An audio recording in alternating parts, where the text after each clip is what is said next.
Alors, on se retrouve pour la suite des exercices donc, de Stokio dans le cours des concentrations et des dilutions. Alors, tout d'abord, donc ici, on a la synthèse qu'on a fait à la fin de la précédente vidéo. Donc, on a 4 formules jusqu'ici. Une formule pour les solides, une formule pour les gaz et une formule pour les solutions, donc qui sont donc les substances qu'on va utiliser liquides, avec la concentration massique et la concentration molaire. On a ces 4 formules qui peuvent se retrouver sur ce tableau-là, donc la relation entre les gaz et les moles et les masses, ça c'est ce qu'on avait avant. Et puis on a rajouté la concentration molaire, donc pour passer des moles à la concentration molaire, on doit diviser par le volume. Pour passer des masses à la masse à la concentration massique, on doit diviser par le volume, et on fait l'inverse, on multiplie par le volume. Et on avait une nouvelle relation qui était que pour passer de la concentration molaire à la concentration massique directement, on multiplie par la masse molaire. Alors ensuite, on a 2 exercices. Donc, on s'est familiarisé avec les formules C égale N sur V et gamma dans les exercices sur les concentrations. Et maintenant, on va repasser directement donc, à la Stokio. La Stokio, mais dans des problèmes où on a des substances qui sont liquides. Alors, comment ça marche? Toujours de la même façon. Donc, la première étape d'un problème Stokio, c'est de nouveau de mettre la réaction et de la pondérer. Donc, on fait réagir du magnésium avec du sulfate d'hydrogène. Magnésium, sulfate d'hydrogène H2SO4. Ça va donner quoi? On a ABCD, donc le Mg se met avec le SO4, ils ont tous les deux la valence 2, il me reste du H2. Je vais pondérer, et il me semble que c'est pondéré déjà, et je vais faire mes colonnes pour chacune de mes substances. Ça, c'était la première étape. La deuxième, noter les données et les inconnus. Donc je vais partir dans mon énoncé. J'ai une donnée ici et j'ai une donnée là. Quels sont les inconnus? J'ai la quantité de magnésium que je cherche, la quantité de sel et la quantité d'hydrogène. Donc ça veut dire que j'ai dans la colonne du H2SO4 35 ml, 4,5 grands M, je rappelle que c'est mol par litre.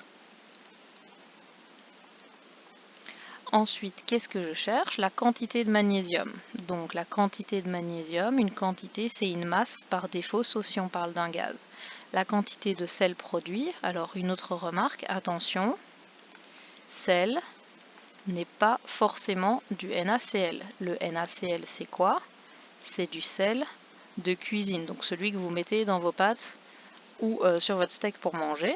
Donc quand on parle d'un sel en chimie, un sel en chimie, c'est ni un oxyde, ni un acide, ni un hydroxyde. Donc en gros, c'est un MM' ou un M'O. Donc ici, le sel, c'est MgSO4. Alors, quelle est la quantité de sel de nouveau? C'est une quantité en masse, sauf quand on parle de gaz. Quelle est la quantité d'hydrogène? Cette fois-ci, par contre, on va parler d'un volume parce qu'on sait que l'hydrogène, c'est un gaz. Ça, c'était ma deuxième étape. Maintenant, ma troisième étape, je vais devoir trouver un nombre de moles. Alors ici, c'est facile parce que je n'ai qu'une seule colonne dans laquelle j'ai des données. Donc, où est-ce que je vais pouvoir trouver un nombre de moles? C'est forcément avec ces données-ci. Quelle est la formule où on a un volume et une concentration molaire? C'est la formule C est égal à N sur V. Je peux isoler le N dans cette formule. N est égal à C fois V. Attention, le volume, il doit être exprimé en litres, donc ici ça va être 0,035 litres. Donc je vais faire 4,5 fois 0,035. Donc vous prenez votre calculette, je vous rappelle qu'en Stokio il faut toujours avoir sa calculette. 4,5 fois 0,035, ça nous donne 0,158. Ensuite, on va amener ce nombre de moles dans les colonnes où on cherche quelque chose. Alors ici, on cherche quelque chose partout. Comme il n'y a pas de coefficient stoichiométrique, c'est facile, ça reste 0,158 moles. 0,158 et 0,158. Alors, pour avoir un volume, on va multiplier par 22,4. Pour avoir une masse, on va multiplier par la masse molaire. Et même chose ici. Alors la masse molaire du magnésium, c'est 24. Donc 0,158 fois 24, ça nous donne 3,792 grammes. La masse molaire du MgSO4, ça va être 24 plus 32 plus 64, soit 120. Donc 120 fois 0,158, ça nous donne 18,96 grammes. Et enfin 0,158 fois 22,4, ça va nous donner 3,539 litres. Et vous avez donc vos 3 réponses à vos 3 questions. Alors un deuxième, donc c'est la même chose. On fait réagir du lithium, Li, avec du chlorure d'hydrogène, HCl. On va écrire la réaction, ça donne LiCl plus H. Attention, le H est d'office un diatomique, donc c'est du H2. Il me faut donc un 2 ici, un 2 là, et un 2 ici. Ça, c'était ma première étape. J'écris et je pondère ma réaction. Ensuite, je note les données et les inconnus. Alors, je vais reprendre mon fluo.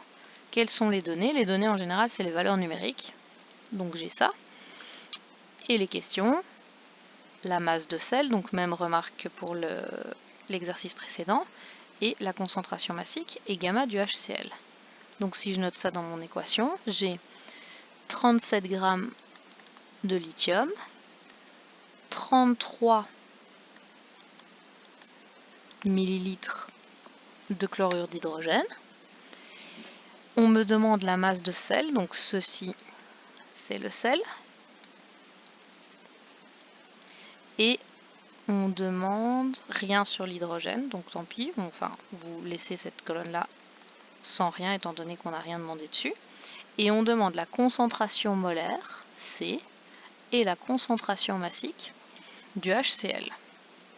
Donc, cette fois-ci, par contre, c'est plus compliqué parce que j'ai des chiffres dans 2 colonnes. Donc, comment est-ce que je sais de quelle colonne je vais pouvoir partir? Ce qu'il faut savoir, c'est que il y a un 37 grammes et un 33 millilitres. Mais ce 33 millilitres, donc ici, 37 grammes, j'ai donc un solide. Ici, si je parle de millilitres, HCl n'est pas un gaz, donc je ne peux pas utiliser 22,4. Donc, si ce n'est pas un gaz, ça sous-entend que c'est un liquide. Et si c'est un liquide, il répond à la formule C et gamma, qui pour trouver le nombre de moles, il me manque la valeur de C et la valeur de gamma. Donc en fait, ici, je ne peux pas trouver un nombre de moles. C'est impossible, j'ai pas assez de données. Donc si vous ne pouvez pas trouver dans cette colonne-là, c'est que c'est dans une autre colonne. Et là, par contre, on peut tout à fait faire 37 divisé par 7, qui est la masse molaire du lithium. 37 divisé par 7, ça donne 5,286. 5,286 moles. Ça, c'est le nombre de moles que j'ai de lithium dans mon exercice.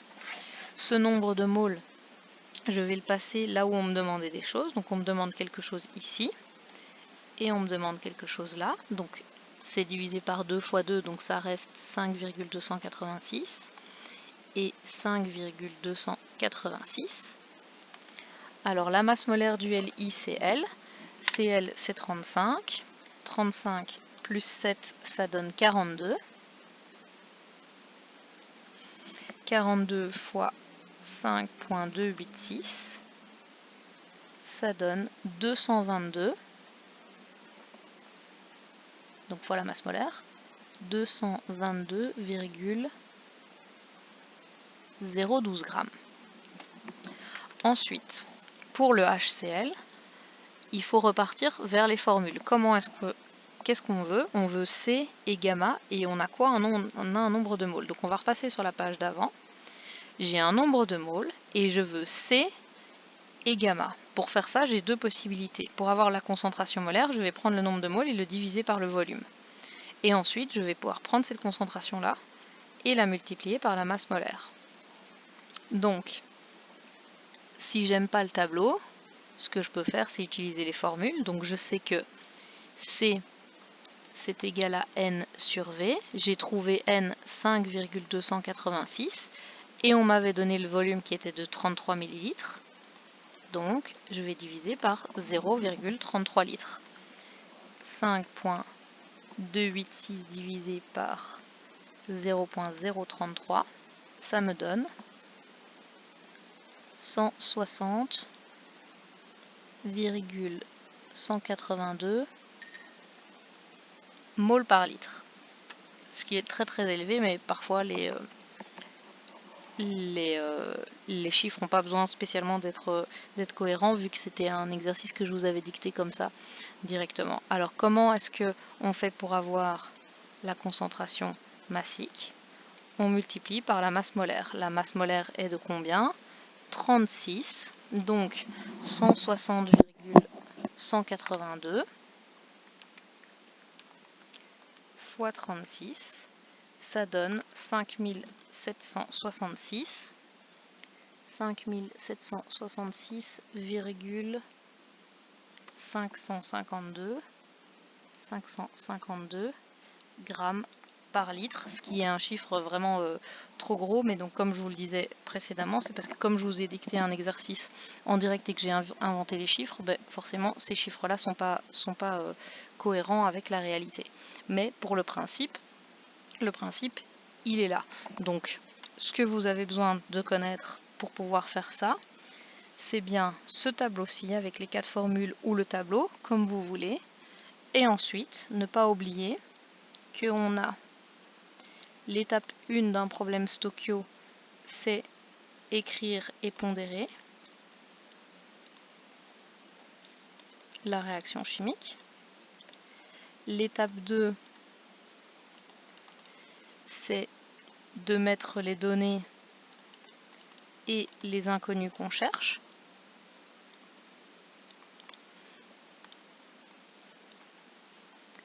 L'étape 3, c'est de convertir en mol toutes les données que vous pouvez.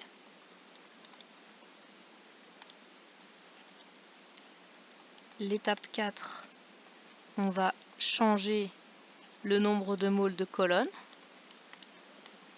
Donc ça veut dire quoi? Ça veut dire l'amener dans la colonne où on a mis des points d'interrogation pour les inconnus.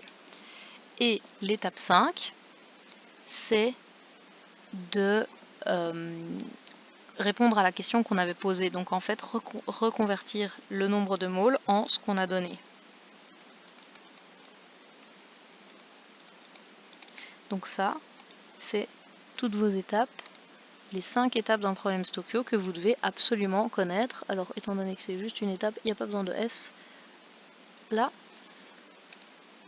Mais c'était juste pour la forme. Donc ça, c'est vraiment la synthèse de ce que vous devez connaître pour pouvoir réussir un problème Stokio. Après, ce n'est qu'une question de, comment dire ça, d'entraînement et d'habitude.